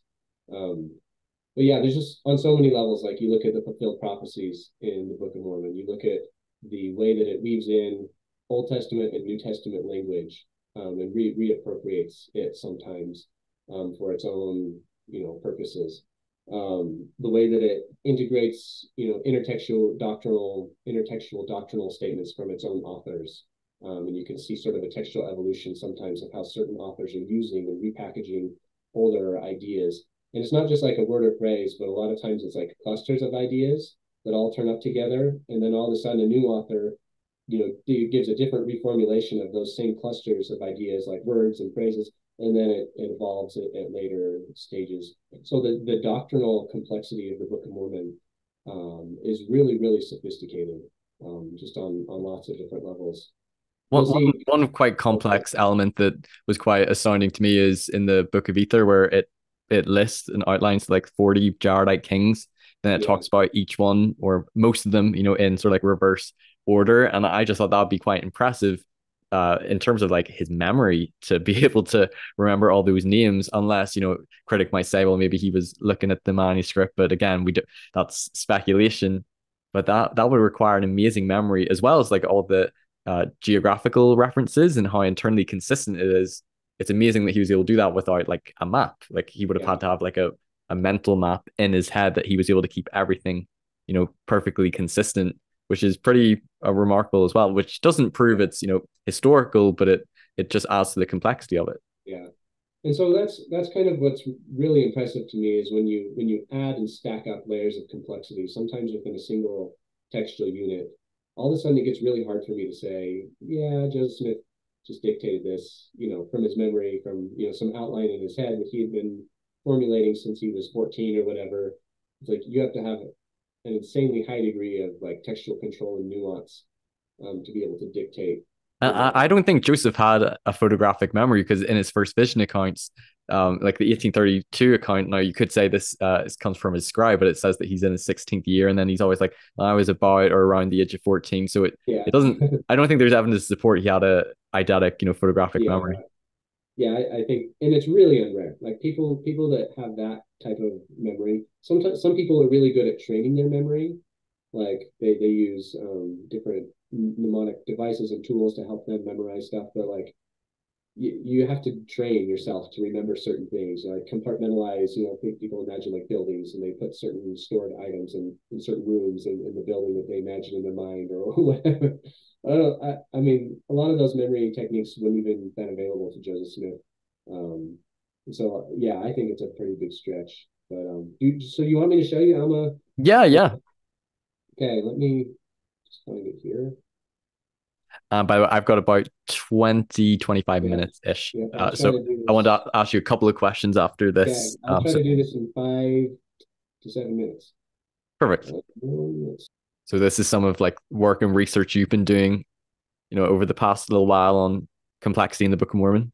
Yeah, it's something I've kind of seen over time, but it's just like one example. There's a lot of different examples where you can stack complexity, but I think this is a pretty good one that will help people better understand what's going on. So, like back in the day, Jack Welch, I think it was in 1967. Alma 36 is a unified chiastic structure, which is basically it lists a series of ideas in one order and then reverses them.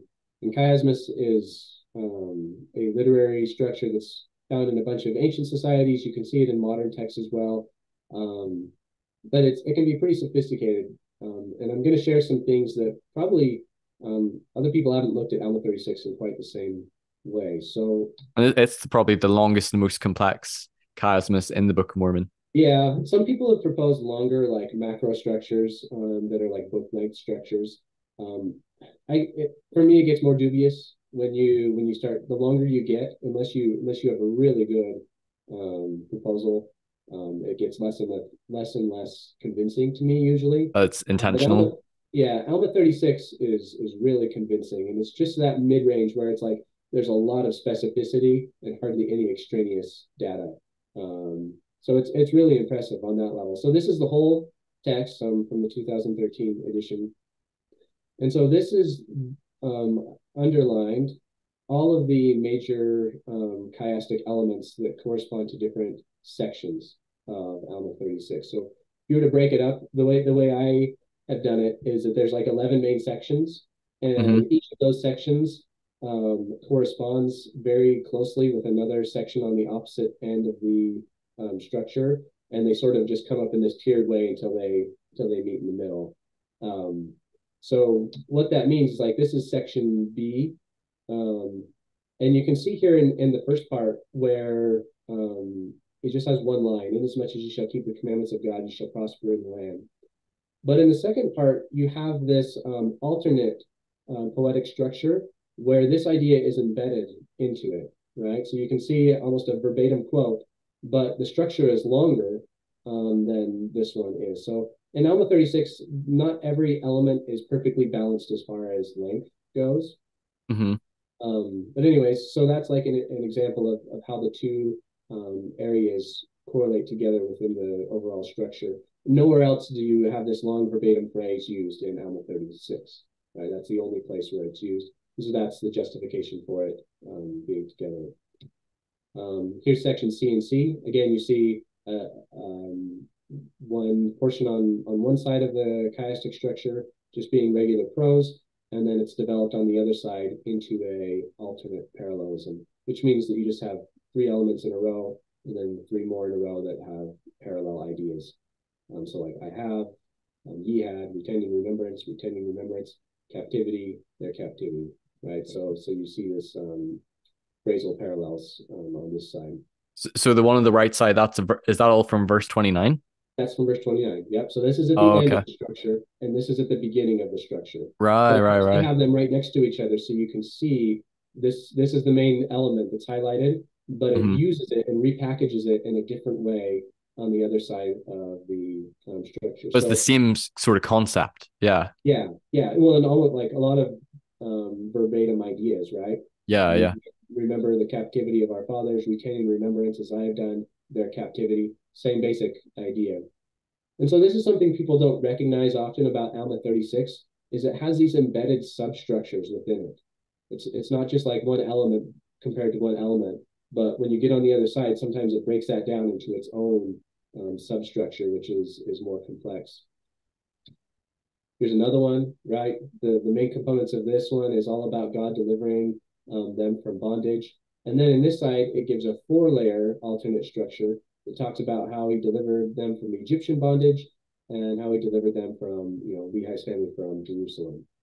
So you can see like the main idea is the same, but once again, it's and if you look at these like elements like C, deliver them out of bondage and captivity. Down here, C, deliver them out of bondage and captivity.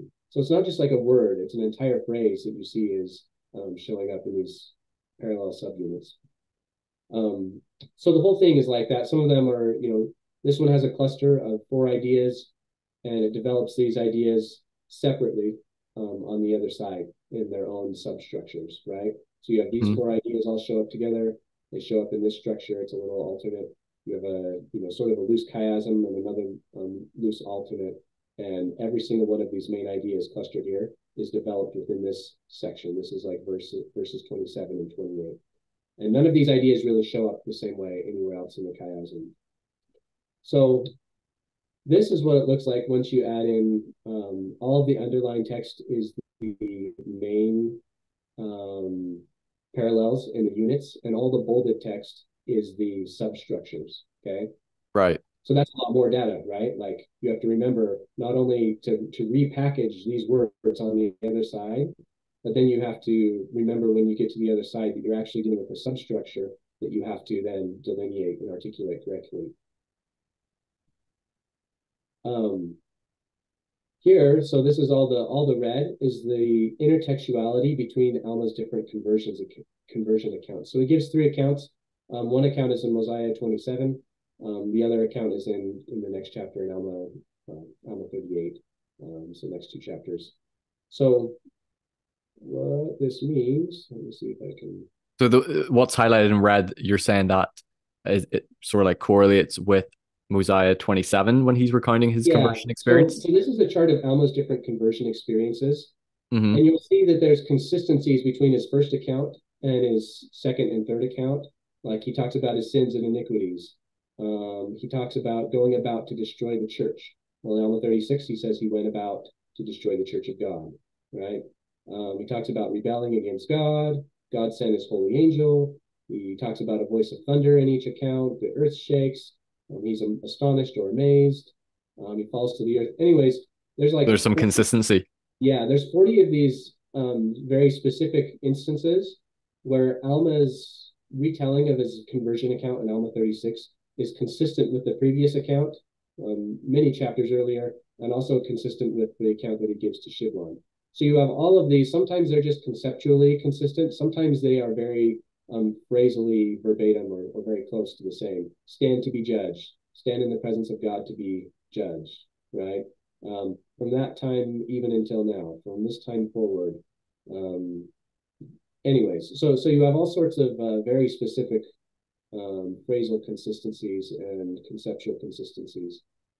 And, And I think it can be debated. Some scholars would view chiasmus as this is an ancient element that ancient authors, would have used in certain texts and documents.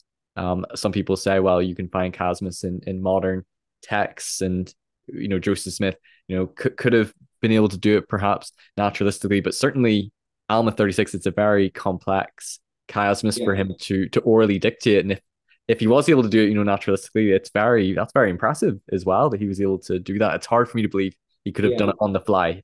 It So seems like so this the is a very answer, intentional yeah. So chiasmus. he would have had to have remembered the main structure, right? All of the substructures, all of the material he needs to repackage from his other conversion account. That's what's in red, and sometimes they overlap. Um, the highlighted in yellow, now these are things that he is deriving from his other sermons. Um, Hmm. so throughout his ministry, he's taught a lot of different things, and he sort of repackages some of his main points when he talks to Helaman in Alma 36. So you see intertextuality there as well, with him repackaging stuff he's talked about in different sermons. Like, um, let's see here. So when he says remembering the captivity of our fathers and bondage and talks about Abraham, Isaac, and Jacob, that comes out of Alma 5. He's talking about that in Alma 5. When he talks about,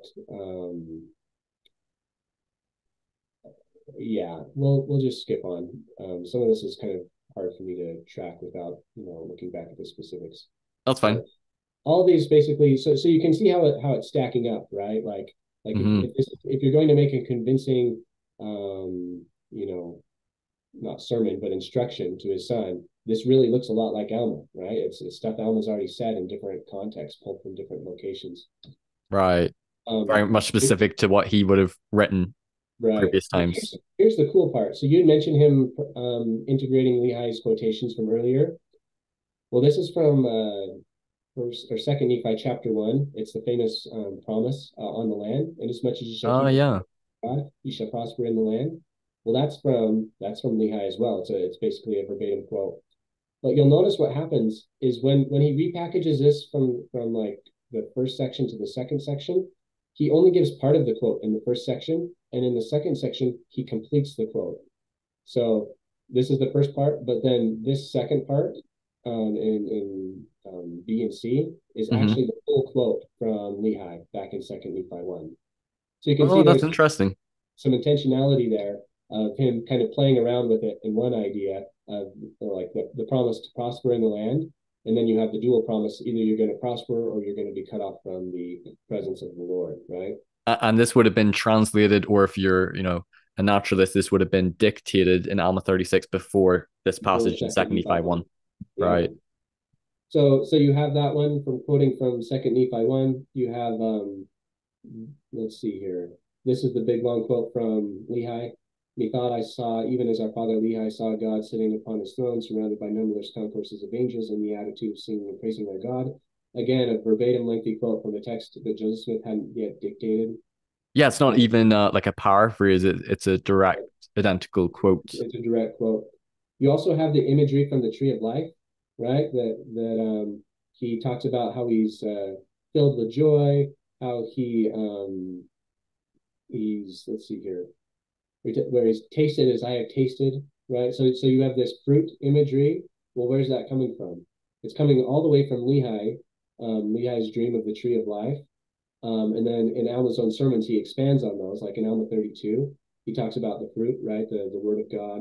And so you can see how he's weaving in ideas from Lehi and ideas from his own sermons into his, final version of Alma 36.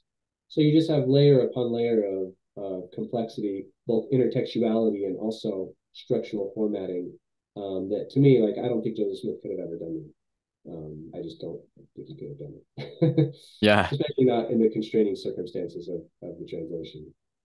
yeah. It definitely, to me, it looks like a very intentional chiasmus, and to me, I think it's just a beautiful piece of poetic religious literature, whether or not you believe it's historical or not. And Yeah, it's quite impressive that he was able to pull that off. And I think another evidence we didn't talk about is again taking into account, evidences to support. Like if you view the Book of Mormon as this is a 19th century text, I think the witnesses as well they can be very much yeah, dismissed. And if you read documents like the CS letter, letter from my wife, they might focus on a few second or third hand statements that makes them sound like they've got this treasure digging mindset, magical worldview. They just saw it with spiritual eyes. It was all visionary, subjective. But whenever I did series and episodes on the witnesses, and I read a book by Richard Lloyd Anderson investigating the Book of Mormon witnesses, and I feel like their testimonies are very strong. There's lots of first, second hand statements where they reaffirm, like they saw the angel, they saw the plates, they heard the voice of God. The 8 witnesses that they saw and handled the plates, and even after many of them leaving the church or being disillusioned with Joseph Smith, they never denied their testimony, and some of them came back. And I think they need to be taken into account. Like I don't see it as proof, right? Because lots of people claim to have visions of things, but certainly with the 3 witnesses, all 3 of them having a mass hallucinatory, mystic, visionary experience, which none of them deny. I think it's just not easy to just completely dismiss it or reject it. They're sincere to me. They certainly believe they saw the angel in the plates, and it's whether or not we believe them. yeah. Well, just the way that it was so important to them. Like Oh they were yeah. testifying of this on their deathbeds. You look at how many interviews David Whitmer, submits himself to throughout his entire life. I think they absolutely believed it really happened. I think that you can believe what you want about it, but I think it's really hard to say that they didn't believe what Yeah.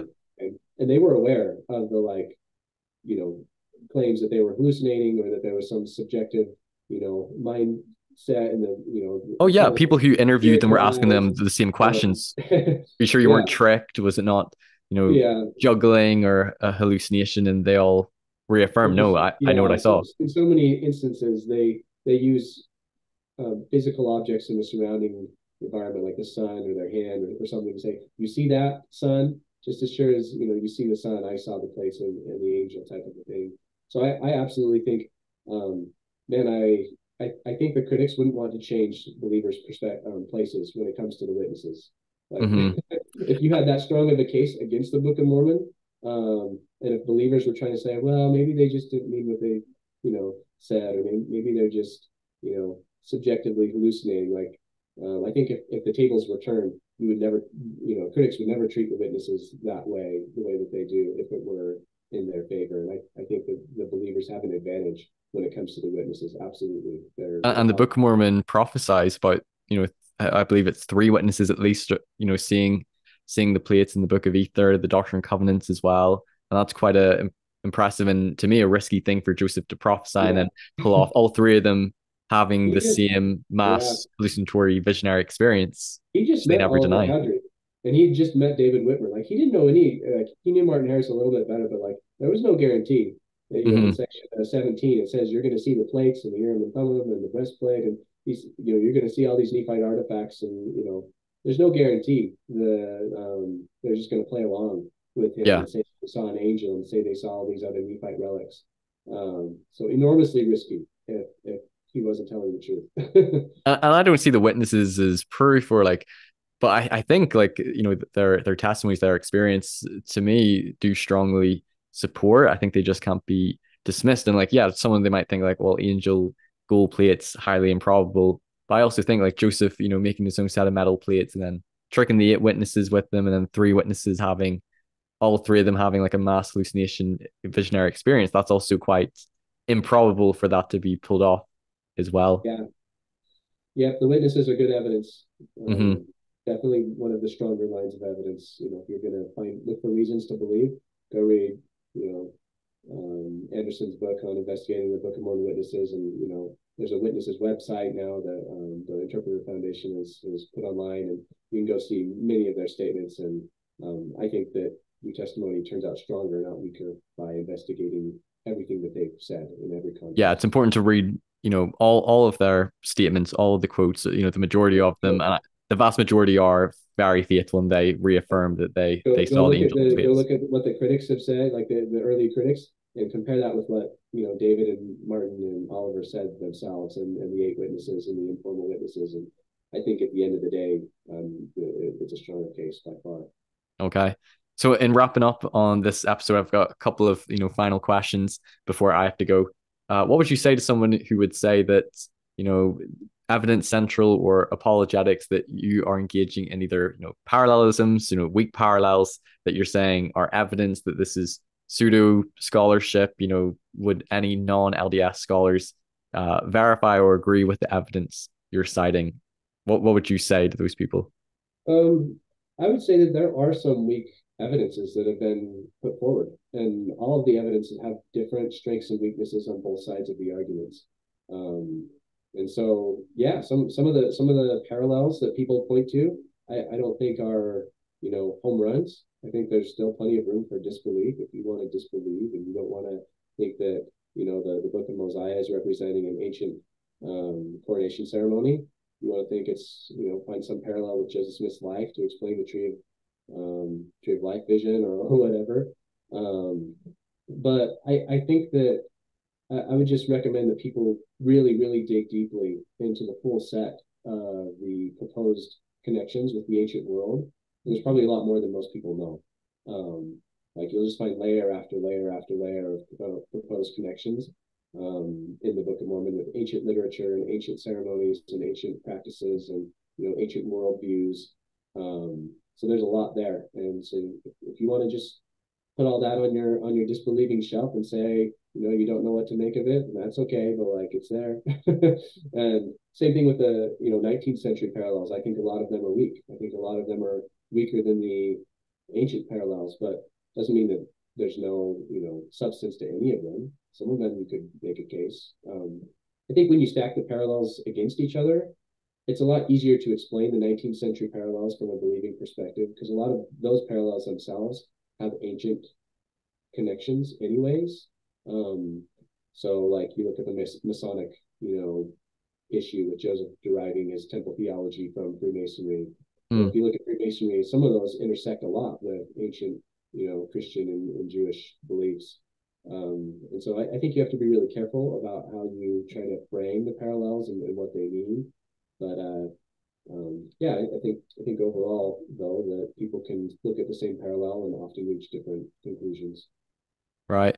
And why for you? Why are you not convinced by sort of like the naturalistic explanations that the Book of Mormon is a product of, the mind of Joseph Smith, and, things from Yeah, his milieu and his environment, be it, the King James Bible or his own father's dream, or, anti-Masonic rhetoric, Protestant, maybe sounding revivalist sermons or conversion experiences, those sorts of things, and his own just sort of like creative genius and things going on in his environment, view of the Hebrews. Why are you not convinced by that is like a explanation for the Book of Mormon? when I try to map out the full array of evidence, both positive and negative. And when I sort those different categories, like individual evidences into subcategories, into major categories, as best I can. I don't know everything, and there's still stuff I'm learning all the time, so it's not like I know everything. But on the intellectual side, when I do that, I end up putting more weight on certain categories of evidence on the faithful believing side. And I think that the like we talked about parallels. I think the parallels with the ancient world collectively are better and more difficult to explain than the parallels with Joseph Smith's 19th century environment. Environment.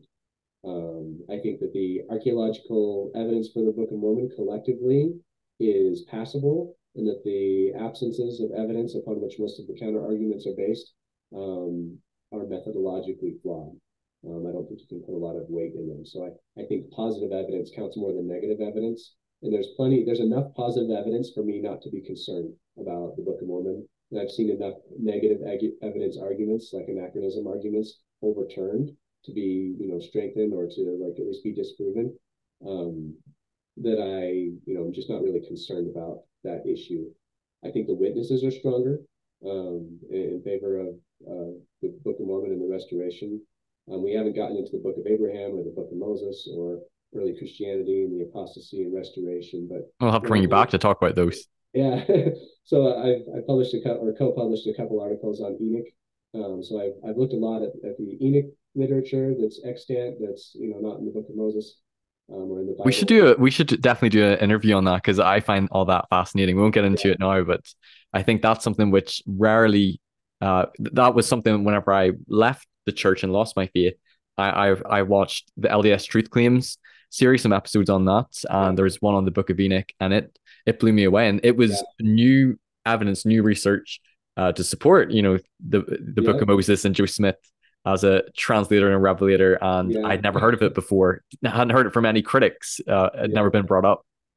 I'm sitting on some original research that just documents dozens and dozens of different connections. A lot of them people haven't known before with ancient Enochic literature.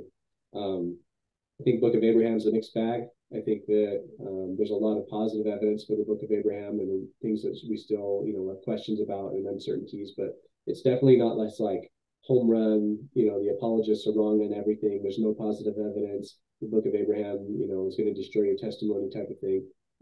In the end, it just doesn't bother me.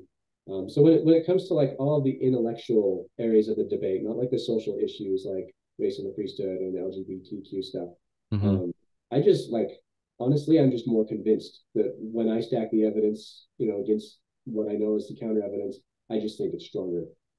So I don't have intellectual concerns about the church on that end. I recognize it's a highly complex and nuanced debate on all sorts of subtopics, but that's just my opinion of where I'm coming from with the level of research that I've been doing. It's just more intellectually persuasive to me. And I think the reasons for disbelief for a lot of people actually aren't on that area, but it comes from other difficulties with church history and stuff that they can't reconcile. I think the intellectual evidence of Joseph Smith's revelations is a positive, and net positive for one's testimony. It's interesting. I just recorded for my final episode for my Book of Mormon series, or like my overall view and my sort of like summary and take on like Book of Mormon translation historicity, and I did one slide, pretty much 2 paragraphs with my, if I were to be an unbeliever who no longer believes in the Book of Mormon, what's my naturalistic explanation? And I actually felt like in one slide I came up with a really good plausible naturalistic explanation, borrowing from all the different critics' theories and arguments against the Book of Mormon. And I was almost like, man, this is actually a very reasonable naturalistic explanation. But then on the next slide, I then talk about all the things that we talked about in this interview. It's like, well, how do I account for this? How do I account for old world geography or the witnesses or the internally consistent geography, the complex elements and all those things which you have to take into account as well. And for me, I felt like they either undermined or I didn't have a good explanation for all this stuff as well. Yeah, I think that even when you stay on the other side's arguments, I think that when you're coming at it from a disbelieving perspective, a lot of people don't feel it's incumbent upon them to actually even create a coherent counter explanation that accommodates and accounts for all of the positive evidence. Yeah, because I feel like that needs to be dealt with and responded to, and I felt like I didn't have good answers. Some things are like, yeah, maybe it's not as strong in evidence, there's a weak parallel, but to others, you either chalked up to, coincidence or lucky parallel, Joseph Smith's genius, or he just knew the Bible inside out. And even then, I don't know if that fully explain certain things, at Yeah. least not for me.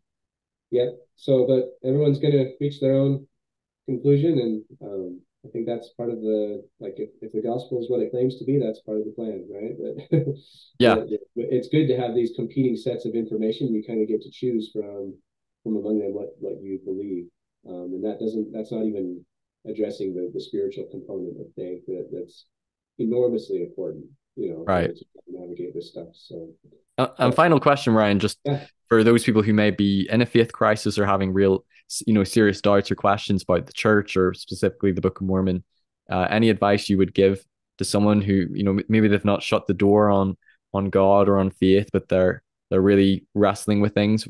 Any advice you give to them?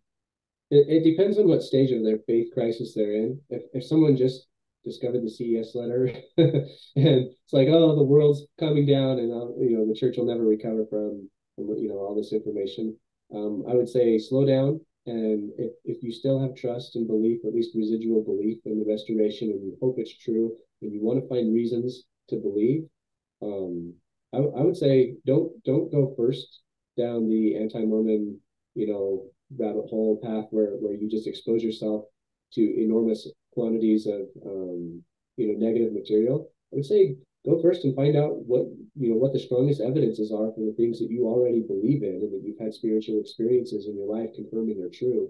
Go find the strongest argument, and sets of arguments for your faith. And once you know more, on all sorts of areas, you'll be better able to then go back and revisit those criticisms. Um, so I would say, if it's like someone that you love is accused of something, you're going to give them the benefit of the doubt, right? And you're going to spend just as much, if not much more, time trying to find reasons to retain your belief and confidence in that person that's been accused. And so I would say it's the same thing with the church and with your testimony and with Joseph Smith and Jesus Christ and the whole thing. Focus on the positive first. It doesn't mean you should never investigate negative criticisms of the church, but prepare yourself, if you want to go down that path. If you've already gone down that path, if you've spent the last 2 or 3 years binging on Mormon stories and critical perspectives, and that's okay. And I think it's important to see both sides in a lot of ways. But give yourself some time away from that, and maybe come back and focus on some of the positive. I think that a lot of times people don't realize how much of the debate they're missing by only looking at the At one negative. side. Yeah, and there's so many nuances of arguments that, or the way that they're framed, that you might not be seeing both sides very clearly if that's all you're doing. So yeah, that's my advice, and most importantly, don't give up on spiritual experiences. Don't give up on the Holy Ghost. Your own experience, Stephen, has been really profound for me to listen to because it mirrors some of my own personal spiritual experiences. But if the church is true, then that's probably the most effective way that you're going to lose your testimony, is if you're going to suddenly just shut the door on personal revelation and ascribe everything you've ever believed to, emotional elevation or cognitive, some other naturalistic cognitive explanation. So if you still want to believe, seek harder and longer and different than you ever have before, and just keep seeking. And a lot of people like you can testify that when you do that, sometimes amazing things happen that surprise you and change your mind and heart. I love it. Well, Ryan, this has been I think a really great episode and interview. I really enjoyed this discussion. Everyone go check out Evidence Central. I'll put a link in where you can follow them on YouTube and some of their YouTube videos and the website as well. And if you've enjoyed this, give it a thumbs up, like, share, and subscribe to my channel. Subscribe so you don't miss out on any future content. I'm hoping to do more interviews with different members of the church, different researchers, scholars, historians on different topics as well. And I'll see you next time on Mormonism with the Murph. Take care. Thanks, Ryan. Yep. Thanks everyone for watching this episode. If you've enjoyed it, please give it a like, share it with others who might benefit, and don't forget to subscribe so you don't miss any future content. You can also listen to these episodes on podcast form on Anchor or Spotify, and you can follow me on Facebook, Instagram, and TikTok. Check out my website for more content, personal blog, and more. And if you care to donate to support me, you can via my PayPal or Patreon or through the website. And you can also give donations via YouTube through Super Chats. Thanks for watching Mormonism with the Murph. Take care. Bye-bye.